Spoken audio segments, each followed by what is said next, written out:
Oi pessoal, o assunto hoje é Doming. O que é? Para que serve?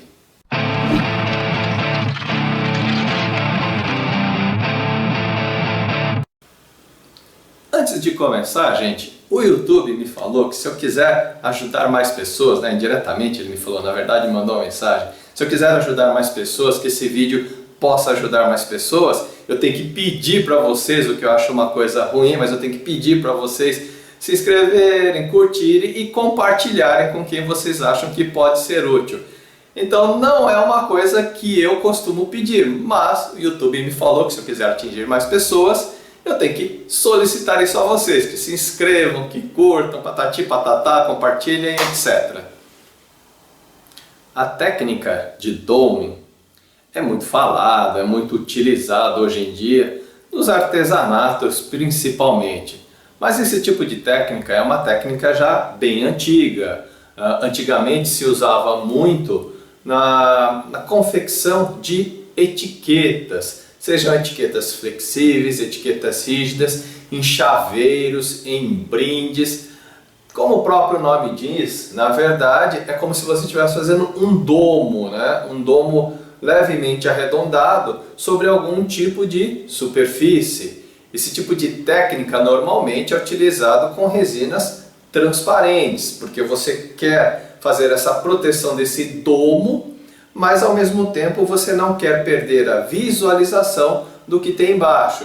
Então aqui eu vou te dar alguns exemplos do que era feito antigamente e ainda hoje é feito em algumas etiquetas, tanto para a área automotiva, rodas, em linha branca na marca de algumas empresas. Então essa técnica de doming é feito hoje ainda é feito hoje com muita frequência nessas etiquetas e identificação de equipamentos e produtos.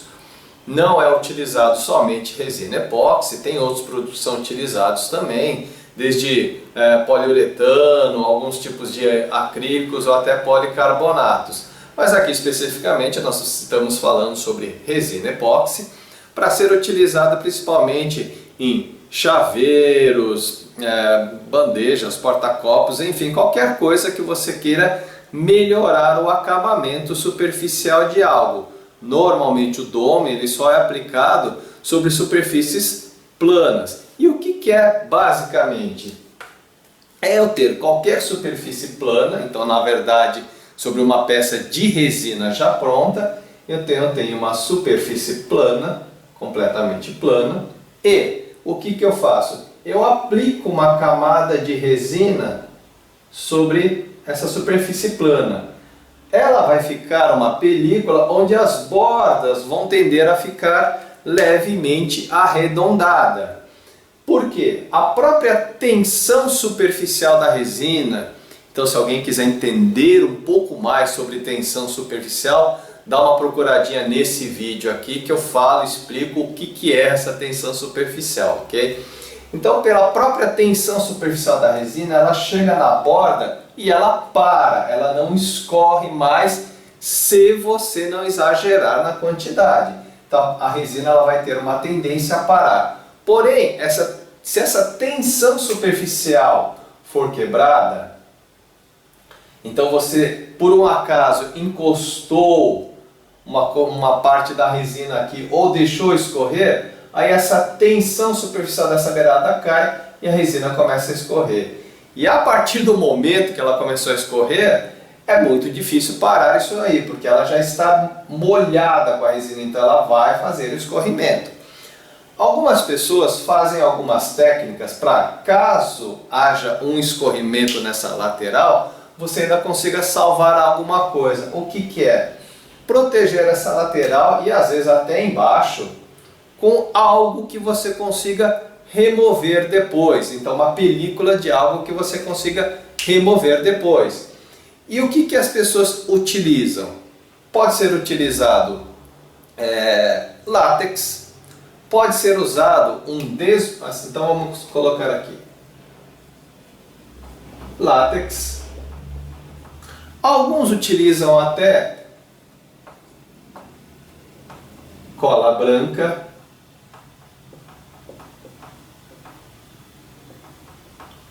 Outros utilizam um desmoldante que é muito comum para quem mexe com poliéster, fibra de vidro, que é o PVA, líquido. Todos eles o que são? São produtos à base d'água que você vai aplicar, vai esperar secar e ele vai formar uma película. Essa película ele não tem grande aderência sobre a resina, então ela vai formar um filme. Quando a resina cair sobre ela, ao arrancar a película, você vai arrancar essa pequena camada de resina também. Se a camada foi bem fina, você consegue meio que rasgar a resina e tirar esse problema. Em alguns casos, talvez você tenha que dar um leve cortezinho com algum estilete na intersecção para sair mais facilmente.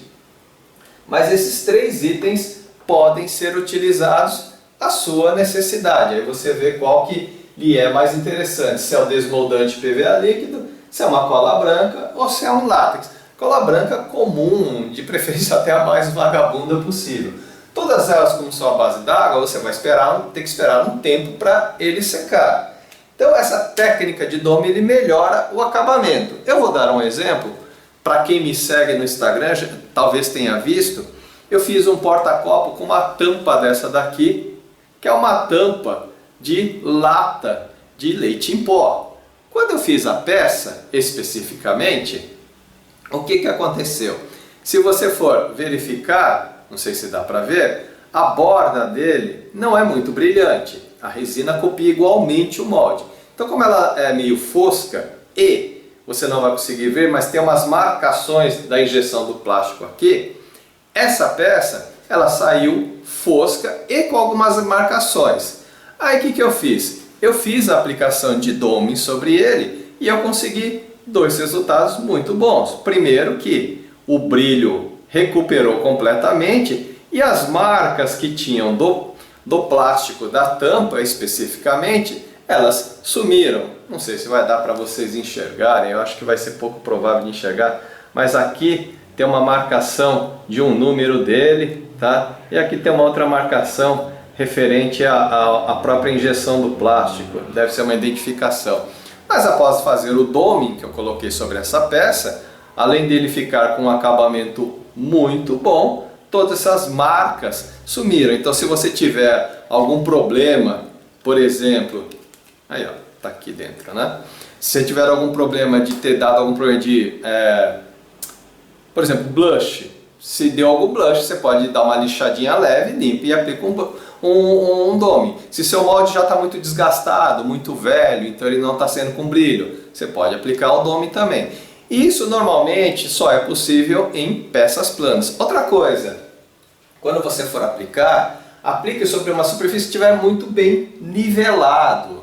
Porque se ela não estiver nivelada e estiver inclinada, a resina vai tender a concentrar onde estiver mais inclinada. Aí você vai ter um acabamento desuniforme, um lado muito fino ou até não bem acabado e outro lado muito grosso. Então sempre que for aplicar esse tipo de técnica, aplique sobre algo que você esteja muito bem nivelado. Pegue um nível e veja, faça regulagem com pequenas pecinhas, né? Pega uma madeira, alguma coisa reta e vai regulando ele para que ele fique bem nivelado, para que essa técnica fique uniforme, tenha menor probabilidade de escorrimento e que você tenha um acabamento melhor. E lembre-se, se deu blush na sua peça que você fez antes, tome muito cuidado, preste muita atenção para não repetir o problema, porque o dome ele só dá melhor acabamento se você fizer uma aplicação com um produto que esteja corretamente pesado, corretamente misturado, com uma temperatura e uma umidade boa. Se você puder, até aplique o dome dentro de uma estufa, porque daí você vai garantir também que ele vai ter um melhor acabamento. Ou utilize uma resina que tenha alta resistência a blush, que ele seja bloqueado. Ok, gente, espero ter sido bastante claro, ajudado vocês nessa dúvida, mas, novamente, tiver qualquer dúvida, tiver qualquer inconsistência do que eu falei também, quiser ajudar a fazer um comentário, fica à vontade, é só mandar um e-mail, fazer um comentário, procurar nas redes sociais. Até a próxima!